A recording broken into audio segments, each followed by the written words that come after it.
There's a silence that comes before a seismic shift. It's not a peaceful silence. It's a heavy, charged atmosphere, the kind where the air gets thick and the birds stop singing. You feel it in your bones before you can name it. This is the silence that settles over your life right before it's about to be completely and irrevocably demolished, only to be rebuilt into something you can't yet imagine. You might be in that silence right now. It feels like stagnation.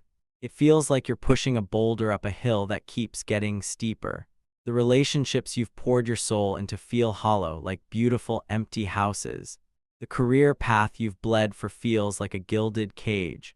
You look in the mirror and a stranger looks back, a capable, functioning stranger, but a stranger nonetheless. This person, this mask you wear, is exhausted. And underneath the exhaustion, there's a low, persistent hum of wrongness. A quiet, terrifying suspicion that the life you've so carefully constructed is a lie. And then it happens, the unraveling. It never starts with a polite knock. It kicks the door in. A betrayal from a person you trusted implicitly slices you open. A sudden, inexplicable failure at work makes you question your entire identity. The foundation of a long-term relationship cracks overnight, revealing a toxic rot you can no longer ignore. It feels like an attack from the outside world. It feels like a punishment. It feels like you are losing everything. But what if I told you this chaos is not a cosmic accident? What if I told you it is a summons? Carl Jung, one of the most profound explorers of the human psyche, understood this process intimately. He knew that the human soul will not tolerate a life built on a lie. It will not allow you to live as a ghost in your own story. And when the chasm between who you pretend to be and who you truly are becomes too vast, the psyche orchestrates a crisis. It engineers a collapse. This period of intense, painful, soul-shattering chaos is what this is all about. This is the crucible that always, without exception, precedes the best chapter of your life. This video is not about positive affirmations or 7 easy steps to a better you.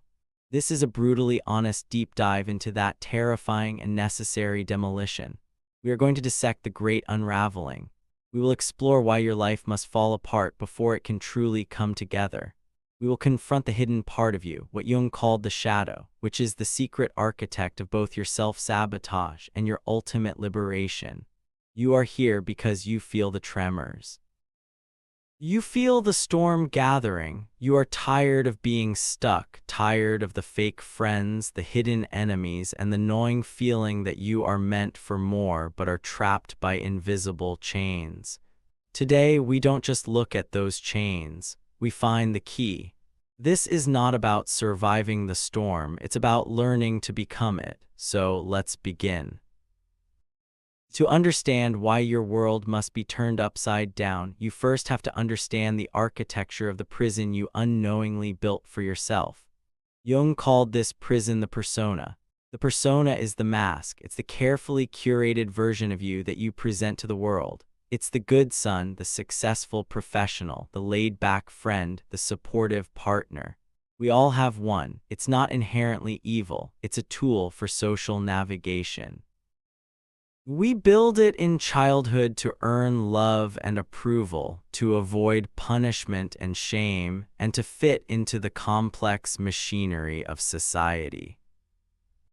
The problem isn't the existence of the mask. The problem is when you forget you're wearing one. The problem is when the mask fuses to your skin. You spend so much time and energy maintaining this public-facing self that you lose contact with your authentic core.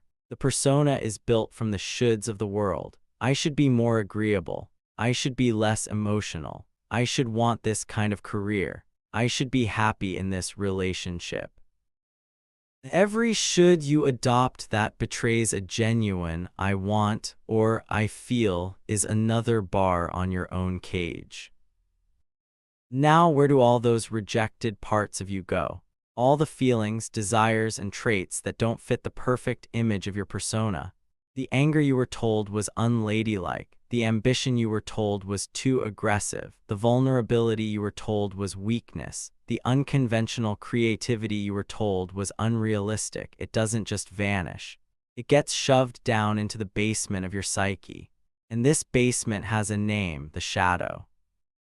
The shadow is the unconscious, disowned part of your personality. It is everything you are but pretend you are not. And here's the brutal truth that will change how you see everyone, especially yourself. The more pristine and perfect the persona, the darker and more destructive the shadow. The nicest people you know, the ones who are pathologically agreeable and never cause a fuss, often have a shadow boiling with rage, resentment, and judgment that they are completely unaware of. That suppressed energy has to go somewhere. Think of Maria. To the outside world, she was the epitome of a people pleaser.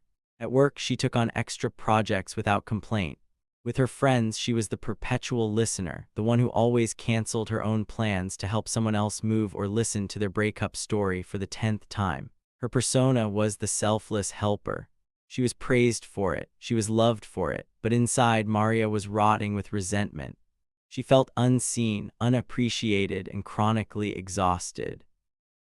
This was her shadow, the part of her that desperately wanted to say no, to put her own needs first, to scream, "What about me?" Because she couldn't consciously acknowledge this selfish part of herself, her shadow ran the show from underground. It manifested in crippling passive aggressiveness. She'd forget to send an important email for a colleague she resented. She'd make sarcastic jokes that had a sharp, cutting edge. More importantly, her shadow acted like a magnet for toxic people. Manipulators and energy vampires could spot her unconscious need for validation from a mile away. They saw a person who was terrified of her own no, and they exploited it relentlessly. Her life was a revolving door of difficult people and emotional burnout. The great unraveling for Maria began when her best friend, someone she had sacrificed countless hours for, threw her a surprise birthday party she explicitly said she didn't want. It was a party designed for the friend's social media, not for Maria. In that moment, something snapped. Years of suppressed rage erupted. She caused a scene so spectacularly out of character that it horrified everyone, including herself. Her persona of the selfless helper was incinerated in a single, fiery outburst. She lost friends. She was mortified. It felt like the end of her world. But it was a beginning. The eruption forced her for the first time to look at the furious, neglected part of herself she had denied for decades. She had to confront the shadow. She had to admit that she wasn't just a selfless helper. She was also an angry, resentful woman who had betrayed her own soul for scraps of approval. This painful, humiliating collapse was her psyche's last-ditch effort to save her. It was the summons to begin the real work of her life, integrating her shadow and becoming a whole person, not just a good one. This is the dynamic at play when your life starts to fall apart. Your shadow, full of all your disowned energy, is trying to get your attention. It will sabotage your relationships, your career, and your peace of mind until you stop, turn around, and face it. That feeling of being stuck is the enormous psychic weight of holding the shadow underwater. That feeling of being tired of trying is the profound exhaustion of living an inauthentic life. The unraveling is not a sign of your failure. It is a sign that your soul is ready to evolve, and it will burn down the village to force you to grow. Recognizing this process as it happens is the first step toward reclaiming your power. The unraveling isn't random. It has distinct signatures, telltale signs that your psyche is summoning you to a deeper level of existence. Let's dissect them. The first and often most painful sign of the great unraveling is the betrayal of the inner circle. This is when a close friend, a partner, a family member, or a trusted colleague reveals themselves to be a hidden enemy. It's the frenemy who subtly sabotages your success, the partner who feigns support while secretly resenting your growth, the confidant who uses your vulnerabilities as social currency. The pain of this is blinding. It feels personal, a targeted attack on your trust. But from a Jungian perspective, this is rarely just about them. These people are mirrors. Your unconscious psyche allows these figures into your life and allows them to get close, specifically to reflect back to you a part of your own shadow you refuse to see. Consider the classic frenemy. You have a friend who is intensely competitive with you, who gives you backhanded compliments, and who seems to secretly celebrate your setbacks. You decry their toxicity, their jealousy. But the brutal question you must ask is, what part of my own ambition am I projecting onto them? Perhaps you were taught that being ambitious is unbecoming or ruthless, so you suppress your own powerful drive to win and maintain a persona of being above it all. Your psyche then draws in a person who acts out that disowned ambition in a distorted, toxic way right in front of your face. The betrayal forces you to finally confront your own relationship with success and power. The frenemy is a monstrous caricature of your own neutered ambition. The pain of their betrayal is the pain of your own self-betrayal, finally brought to light. Or think of the man who is constantly drawn to manipulative, controlling partners. He complains that he's a nice guy who always gets taken advantage of. His persona is one of easygoing compliance, but his shadow holds a deep-seated fear of responsibility and a disowned need for structure. He unconsciously seeks out dominant partners to make decisions for him, to provide the direction he is unwilling to give himself. The relationship inevitably becomes toxic and suffocating, and when it explodes, he blames the manipulator. But the unraveling is forcing him to see his own abdication of power. The crisis is a desperate call for him to integrate his own inner authority, so he no longer has to outsource it to others. When that betrayal happens, the first instinct is to focus entirely on the other person, their treachery, their flaws. This is a trap. The transformative path is to ask the terrifying question, why did my soul need this to happen? What part of me is this person a mirror for? The answer will lead you directly into the heart of your shadow.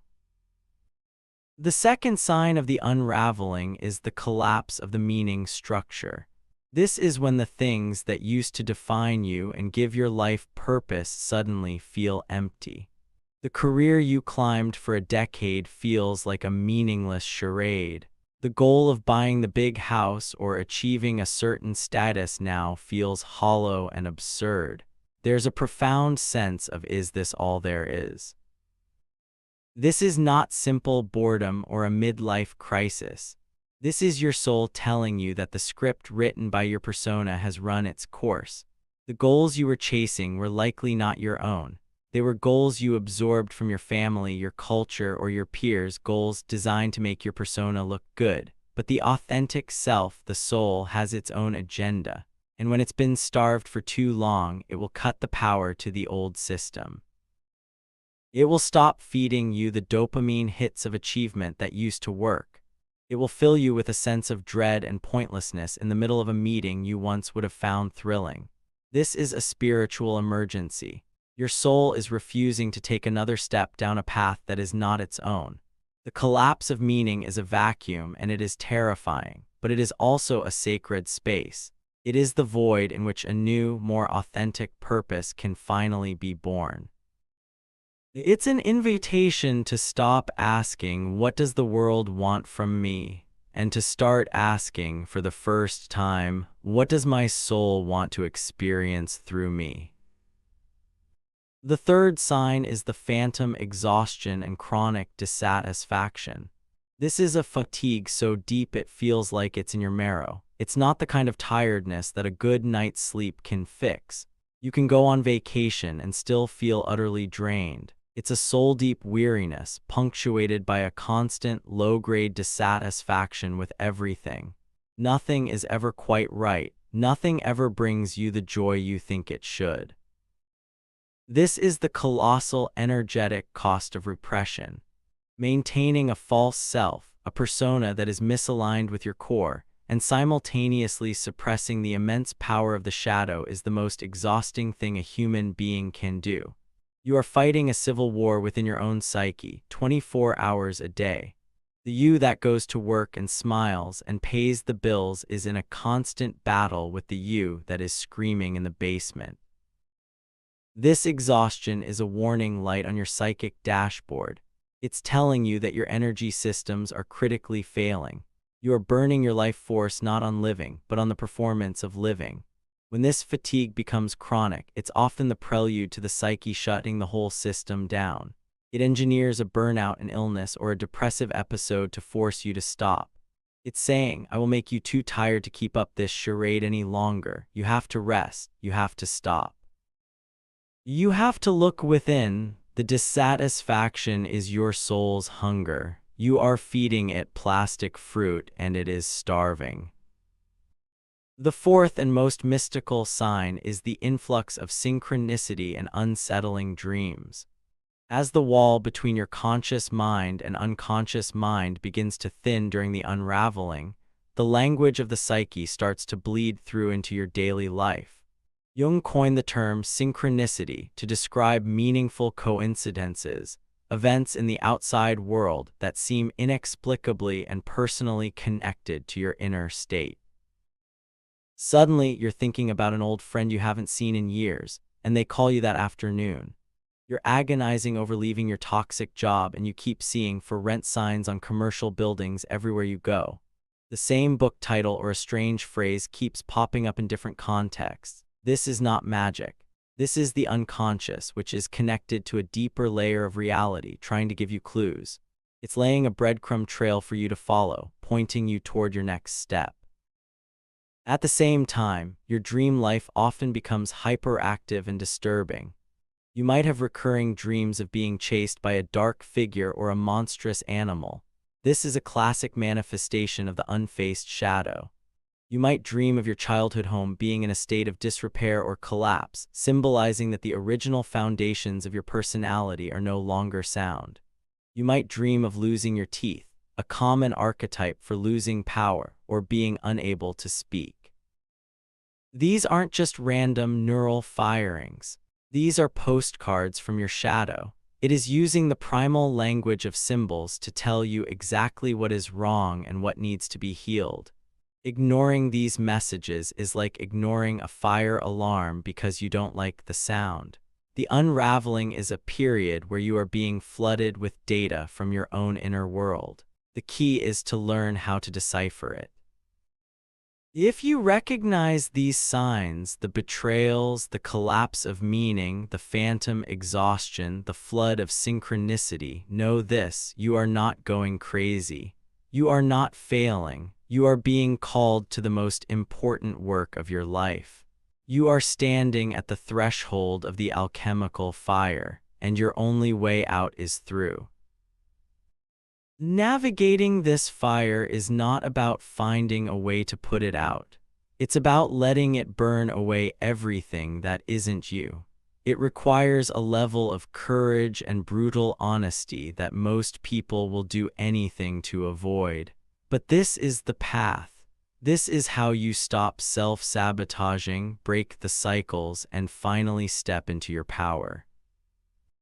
The first and most critical step is radical ownership. You must stop seeing yourself as the victim of your circumstances and start seeing yourself as the co-creator of them. This is the hardest pill to swallow. It is so much easier to blame the frenemy, the toxic boss, the manipulative ex. Blame gives you a temporary sense of righteousness, but it leaves you utterly powerless. Radical ownership means looking at the betrayal and asking, what part of me needed this to happen to wake up? Look at the job that imploded and ask, where was I betraying my own soul by staying there for so long? Look at the difficult person who drained your energy and ask, what is it about my own boundaries and self-worth that allowed this person to have such access to me? This isn't about blaming yourself. It is about shifting from this happened to me to this happened for me. For your growth, for your awakening, for your liberation, every external crisis is a mirror to an internal imbalance. The moment you take ownership, you reclaim your power. The world is no longer a scary, random place full of villains. It becomes a feedback system, a training ground designed for your evolution. You are no longer a ship tossed on the waves. You are the captain learning to read the sea. The second step is to engage in what Jung called active imagination. This is a powerful, practical technique for communicating directly with your unconscious mind. It's not meditation where you clear your mind. It's a process where you intentionally enter into a dialogue with the parts of yourself you have suppressed. Here's how you can begin. Find a quiet space.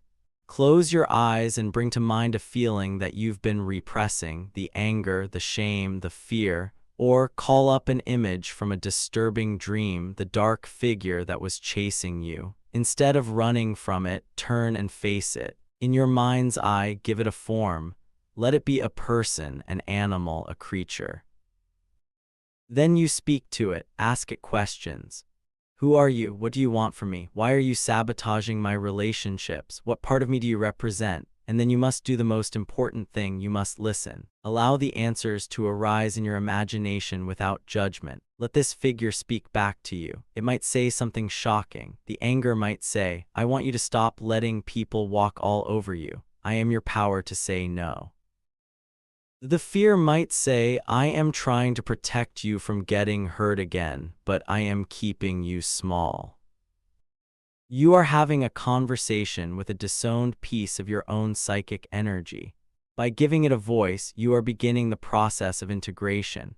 You are taking it out of the shadow and bringing it into the light of consciousness. This isn't just a fantasy game. This is a profound act of psychological healing. You are making the unconscious conscious. This is the very definition of shadow work. You are retrieving the lost gold from the dragon's hoard. The third step, which flows directly from the first two, is redefining your boundaries from the inside out. So many people think boundaries are about learning scripts to say no. But true, unshakable boundaries are not a tactic. They are a consequence of self-knowledge. When you haven't done your shadow work, your no is weak. It's riddled with guilt and fear of disapproval because you are still subconsciously seeking validation from the very people you need to set boundaries with. You need them to like you because you haven't fully learned to like yourself, all of yourself, including the shadowy parts. But when you integrate your shadow, everything changes. When you own your anger, you no longer fear it in others. You can deliver a firm, clean no without apology because that no is protecting a self you have come to know and respect.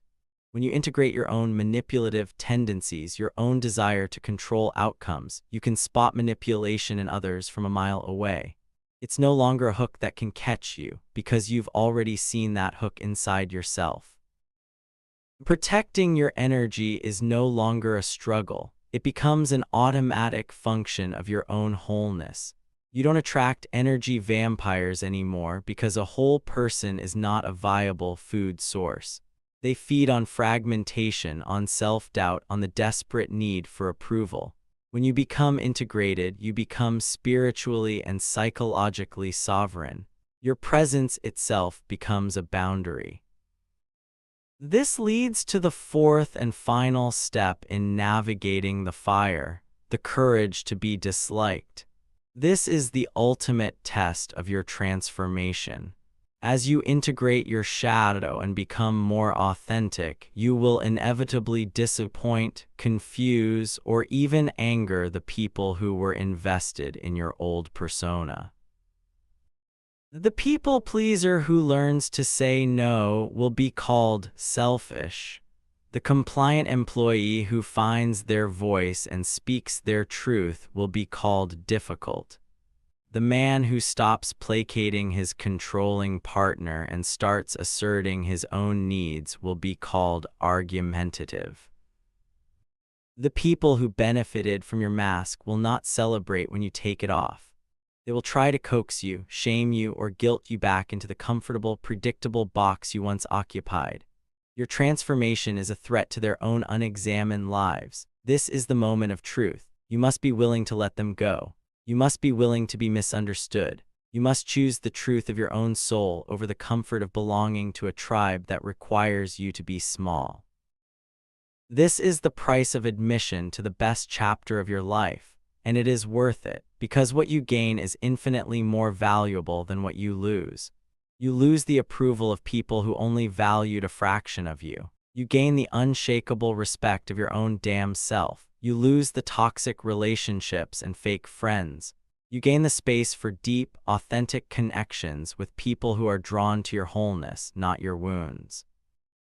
The Great Unraveling is not a breakdown. It is a breakthrough. The chaos you feel is the sound of your prison walls crumbling. The pain is the growing pains of your soul expanding. For years, you may have been living a life that was safe, acceptable, and profoundly empty. Your psyche, in its infinite wisdom, saw that you were dying a slow death, and it staged a radical intervention. It set your life on fire so you could rise from the ashes. The best chapter of your life is not a fantasy of perpetual happiness where nothing ever goes wrong. That is a child's dream. The best chapter is a life of authenticity. It's a life where you are no longer at war with yourself. It's a life where you walk with an integrated self, your light and your dark, your strength and your vulnerability, all working in concert. It's a life where you can handle hardship with resilience because you are no longer afraid of your own depths. It's a life where your relationships are real, your work is meaningful, and your energy is your own. This chapter is forged in the fire of self-confrontation. It is earned through the terrifying process of letting go of who you thought you were supposed to be to finally become who you are. The unraveling is the end of the performance. It is the beginning of your life. So if you are in the storm right now, if your world is falling apart, if you're being betrayed, if your meaning has collapsed, take a deep breath. You are not being punished, you are being initiated. This is the sacred demolition that precedes the masterpiece. Do not run from the chaos. Do not try to numb the pain. Turn and face it. Walk into the fire of your own becoming. Because on the other side of that terrifying, beautiful chaos is not the end of you. It is the beginning of everything.